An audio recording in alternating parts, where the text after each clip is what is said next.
Hello, everyone. Good afternoon, good morning, good evening, wherever you're joining me from. It's nice to be here again. I hope you're having a wonderful day. Thank you for joining or for watching. If this is your first time of coming to my channel, I'll just ask that you please subscribe, like, and share. And if you're returnees, I thank you for coming back. Don't forget to like as well. Thank you so much. Today, I want to talk something about that is a little bit out there and a bit, I would say, is very important and something we all need to look at it from a different perspective, a different angle. I just feel this is the wisdom of God for me to say this. So, and I'm just going to say it. This is to do with Prince Harry and Meghan. They find themselves in love. Prince Harry, which is Meghan, the world and the royal palace, and the world view regarding them.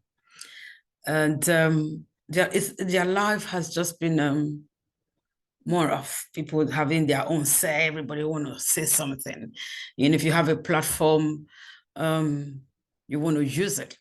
But it'd be so good to use it in with a way that would be beneficial.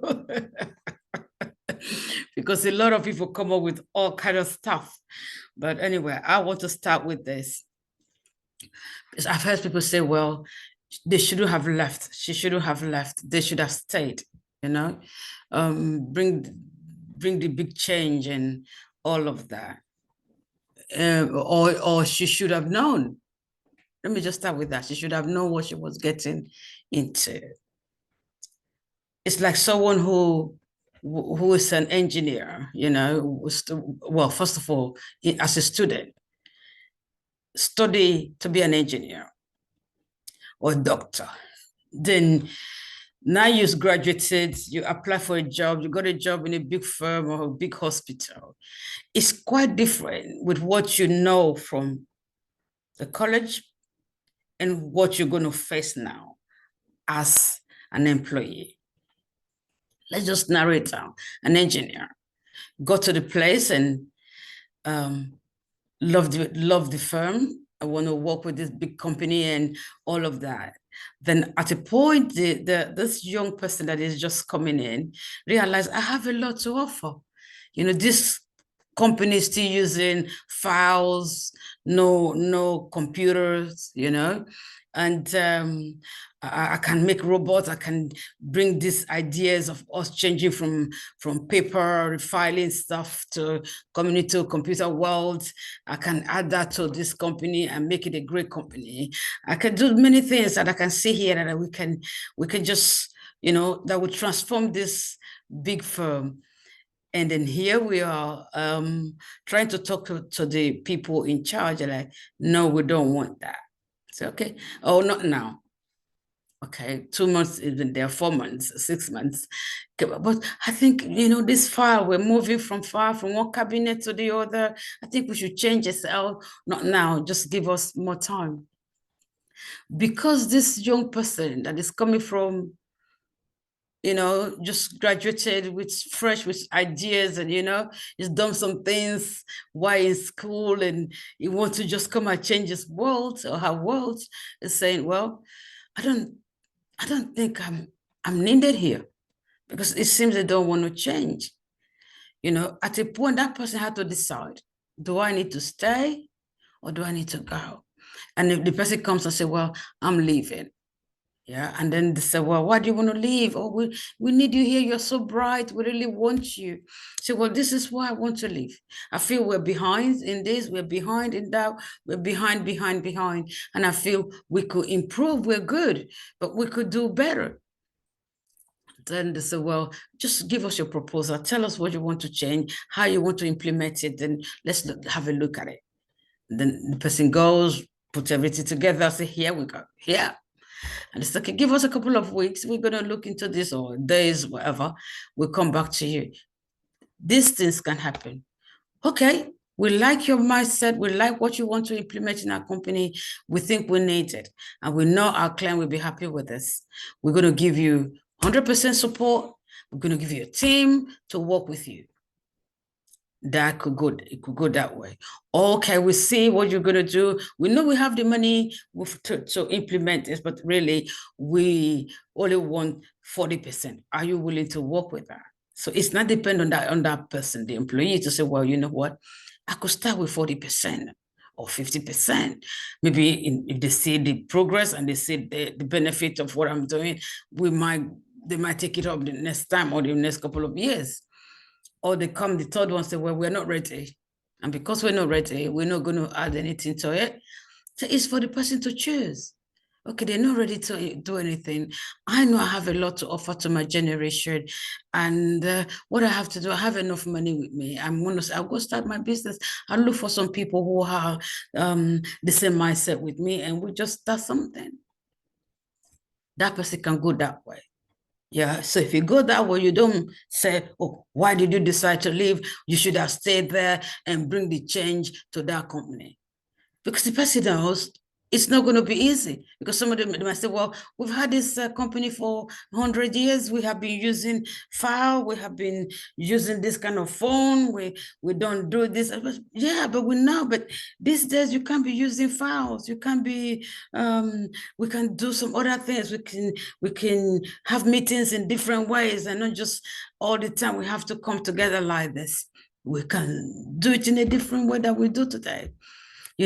So if the person say, well, it's not going to work because they're used to this system and it's going to be difficult for them to change, guess what, the person could decide to say, okay, sorry, I have to go. And you don't blame that person for taking that decision. And also I find it difficult, like people with relationship. If you listen to me, or if you will watch this later, listen, if you have ever lived a relationship, if you have ever lived a job or a city or whatever, or country, or if you have ever lived a friendship and say, well, this friendship is toxic for me, this relationship is toxic for me, or this marriage is not helping, I'm not going to be able to live here like this, I'm not happy, I can't, I don't have a voice, I'm undermined, and I'm not using my talent, my best, I'm not allowed to become who I want to become in my home or something, or in this marriage or in this job. If you have ever left with that reason, then you're a hypocrite. To point finger at them for doing what they feel is best for them. You're a hypocrite because you should have stayed in that marriage and make it work. Or stay in that job when you know you have been undermined, you have been underpaid, you have all kind of stuff, then you should have stayed and make it work. Sometimes we try to make people do what we would not do, what we would not stand for. Also, I've heard some people say to Prince Charles to strip them of their titles, don't invite them to the inauguration, all kind of stuff. And you're thinking, okay, where is the compassion? I mean, those are his children. Those are the grandchildren are his. The Meghan has become part of the family. That's his son. That's his DNA. They love him. He loves them. You say, oh, you should strip them of what the titles did. And I'm thinking, you shouldn't do that. People shouldn't say so. You shouldn't. Some of those people asking the king now, King Charles, to strip them of their title. Some of those people have their own situation. They have their own negative situation. Maybe even worse than what Prince Harry and his wife people think is bad that they do it, they didn't stay or whatever. Maybe some of you there that are pointing finger and saying, do them this, do them. Maybe your own family is not all together. Maybe your own life is not all together. So why don't you just, will you do that to your own family?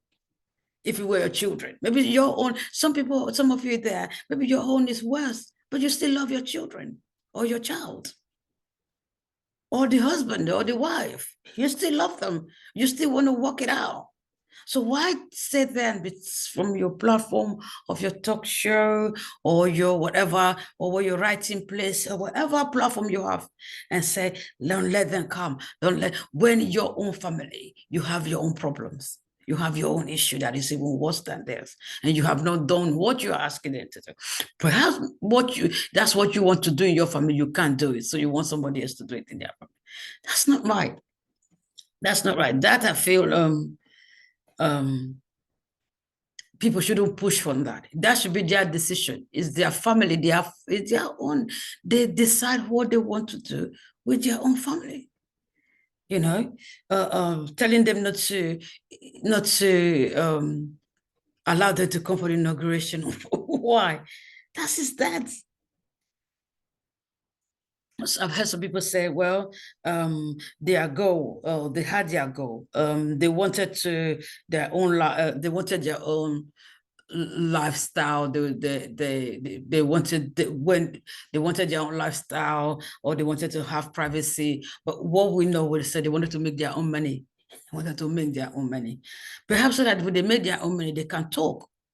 A lot of people won't be writing and staying on their platform or their talk show or whatever your platform you're using to say, well, it's our taxpayer money, so we have to say what we want to say. It's our taxpayer money. Let them do this. Let me, you come up with all the ideas because you feel it's your money, so you can speak. So they wanted a life of their own where they can make their own money and make their decision. And I don't think they should be crucified for that, because you think, oh, it's your money, it's the taxpayers' money. So we're telling the king today, oh king, do as we say, disown them, reject them. I mean, you see people that think, they say, well, they're experts, reject them, disown them, don't invite them for this or that, because they think it's our money. So they wanted that to be free. Some people say, well, you say you wanted privacy. Now we're seeing you all the time. You're with this media or this or that or that paper, or you're talking to the so. Listen, they wanted privacy in their own way, their own type, the way they viewed their own privacy.